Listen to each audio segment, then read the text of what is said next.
छात्राः आगच्छन्तु।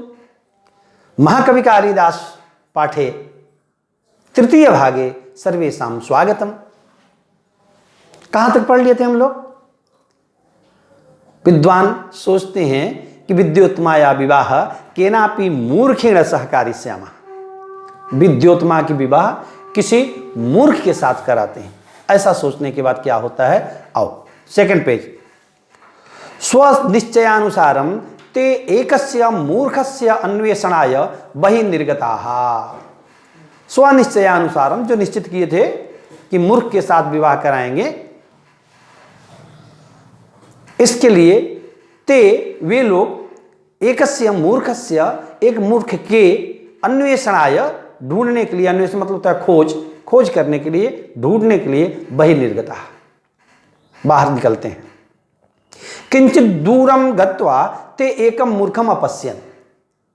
किंचित दूरम गत्वा, कुछ दूर जाकर, ते वे लोग एकम मूर्खम अपश्यन्, एक मूर्ख को देखे। सह मूर्ख वृक्षस्य एकस्य शाखायाः उपरि उपविश्य तामेव शाखां छिनति स्म।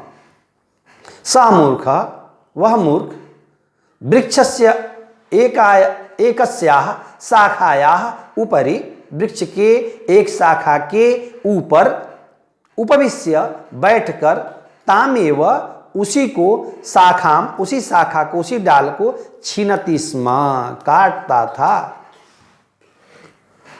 ते तम महामूर्खम सर्वम वृत्तांतम श्रायुत्वा राजभवनम आनयन। ते वे लोग उस मूर्ख को सारे वृत्तांत सुनाए। चलो तुम ऐसा ऐसा करना, तुम मूर्ख, उस समय कहना कि हम मौन हैं, इशारे से जवाब देना, ये सारे वृत्तांत सुना करके हम लोग तुम्हारी शादी करा देंगे। और उनको राजभवन में ले गए, आनयन लाए। तत्र ते कालिदासम अवदन यत् सह संकेतेन एव राजकुमार्या प्रश्नानाम उत्तर प्रदानम करोतु इति।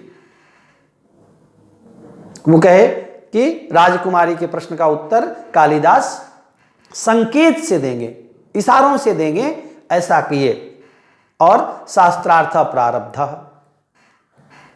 और शास्त्रार्थ प्रारंभ हो गया। बाकी विशेष तुमको कथा में पीछे में सुना ही चुका हूं, किस तरह क्या हुआ। विद्योत्मा ईश्वर एक एव अस्ति इति अभिप्रायेण एक अंगुल्याम अदर्शयत्। विद्योत्मा, ईश्वर एक हैं, ऐसा सोच करके एक उंगली दिखाती है। एक उंगली दिखाने पर कालिदास को ऐसा लगता है, अरे बाप रे, ये तो बोल रही है कि हम तुम्हारे एक आंख फोड़ देंगे।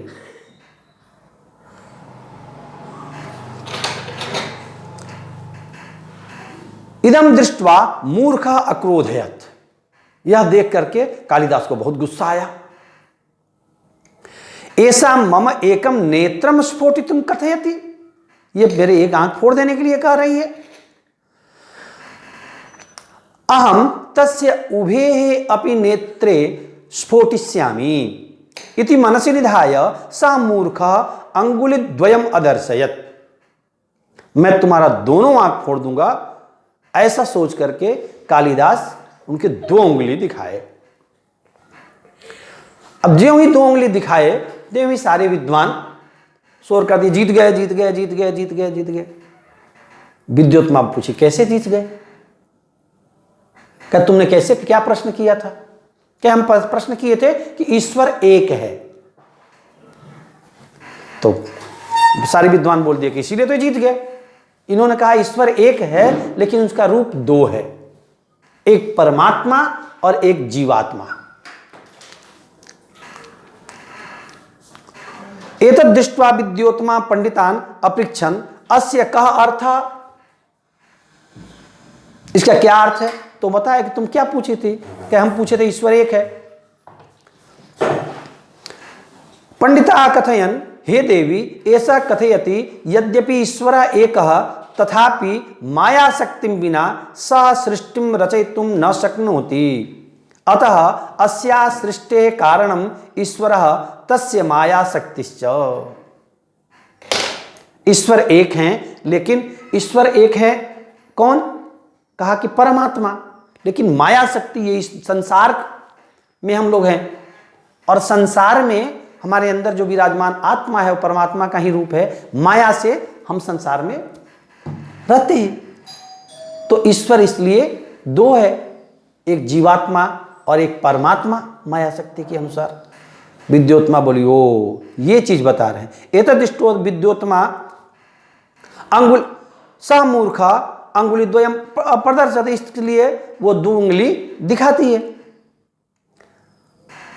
एतदेव ऐसा अंगुली द्वयम दर्शयित्वा सूचयति, इसलिए ये अंगुली 2 दिखा करके बता रहे हैं। एतेन विद्योत्मा अतीव संतुष्टा अभवत, इस तरह से विद्योत्मा इनके एक प्रश्न से बहुत संतुष्ट हो गई। 2 प्रश्न और आगे हम लोग अगले क्लास में पढ़ेंगे। उसके बाद कैसे क्या हुआ अगले क्लास में हम लोग पढ़ेंगे। इस क्लास में, इस वर्ग में इतना ही।